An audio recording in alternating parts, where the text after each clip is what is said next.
नमस्कार दोस्तों, आज मैं लेकर आई हूँ कर्तव्यपरायणता का अद्भुत आदर्श। प्राचीन काल में वर्धमान नामक एक नगर था और उस नगर में रूपसेन नामक एक धर्मात्मा राजा राज्य करता था। एक दिन उसके दरबार में बीरबल नामक एक गुणी व्यक्ति अपनी पत्नी और कन्या पुत्र के साथ उपस्थित हुआ। राजा ने उसकी विनय पूर्ण बातों को सुनकर प्रतिदिन 1 सहस्त्र मुद्रा का वेतन नियत कर दिया और सिंह द्वार के रक्षक के रूप में उसकी नियुक्ति कर दी। दूसरे दिन राजा ने अपने गुप्तचरों से जब पता लगाया तो ज्ञात हुआ कि वह अपना अधिकांश द्रव्य यज्ञ, तीर्थ, शिव विष्णु के मंदिरों में आराधना आदि कार्यों तथा साधु महात्मा अनाथों में वितरित करता है और शेष जो धन बचता है उसे अपने परिवार का पालन करता है और जीवन का निर्वाह करता है। इसे राजा ने प्रसन्न होकर उसकी नियुक्ति को पूर्ण रूप से अस्थायी कर दिया। एक दिन आधी रात में जब मूसलाधार वर्षा हो रहा था और बादलों की गरज विद्युत झंझावत से रात्रि की भीषिका सीमा स्पर्श कर रही थी, तभी शमशान से किसी नारी के रोदन की आवाज राजा को सुनाई दिया और राजा ने सिंह द्वार पर उपस्थित बीरबल से इस रुदन ध्वनि का पता लगाने के लिए कहा। जब बीरबल तलवार लेकर चला तब राजा भी उसके भय की आशंका तथा सहयोग करने के लिए एक तलवार लेकर गुप्त रूप से उसके पीछे चल दिए। बीरबल ने शमशान पहुंचकर एक स्त्री को वहां रोते देखा और उसे जब उसका रोने का कारण पूछा तब उसने कहा कि मुझे इस राज्य की लक्ष्मी अथवा राष्ट्र लक्ष्मी समझो। इसी मास के अंत में राजा रूपसेन की मृत्यु हो जाने पर मैं अनाथ होकर कहाँ जाऊंगी, इसलिए रो रही हूँ। बीरबल ने राजा के दीर्घायु के लिए जब उससे उपाय पूछा तब उसने बीरबल के पुत्र की चंडिका के सामने बलि देने से राजा के शतायु होने की बात कही।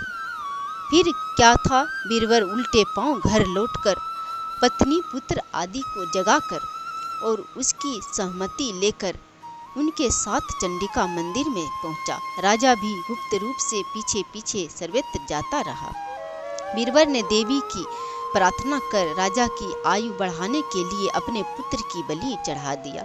इसे देखकर उसकी पुत्री का मृत्यु हो गया और पुत्री अपने भाई का दुख सहन नहीं कर सका और मृत्यु को प्राप्त किया।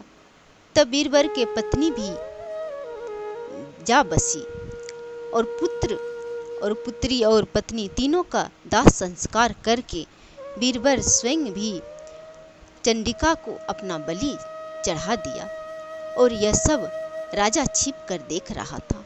उसने देवी की प्रार्थना की और अपने जीवन को व्यर्थ बताते हुए और अपना सिर काटने के लिए उसने जयो ही तलवार खींची, तयो ही देवी ने प्रकट होकर उसका हाथ पकड़ लिया। तब राजा रूपसेन के हाथ पकड़ लिया और राजा रूपसेन से वर मांगने को कहा।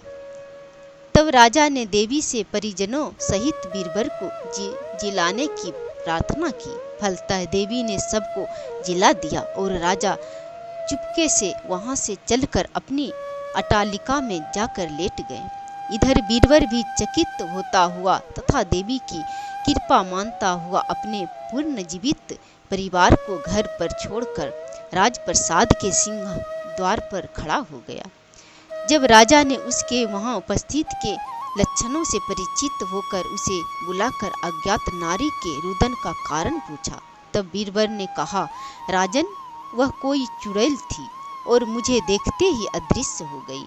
चिंता की कोई बात नहीं है। इस पर राजा ने मन ही मन उसकी धीरता तथा स्वामी भक्ति की प्रशंसा की और प्रातः काल सारी बात को अपने सभासदों से बतलाकर बीरबल को पुत्र सहित कनाड, लाट देश, महाराष्ट्र, गुजरात का अधिपति बना दिया।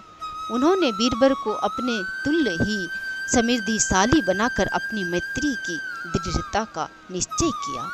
यह कथा परोपकार और कर्तव्यपरायण, दीन एवं अनाथ की स्वामी भक्ति की है और यह कथा भविष्य पुराण में वर्णित है। यह कथा अच्छा लगे तो लाइक और शेयर करें। जय श्री हरि।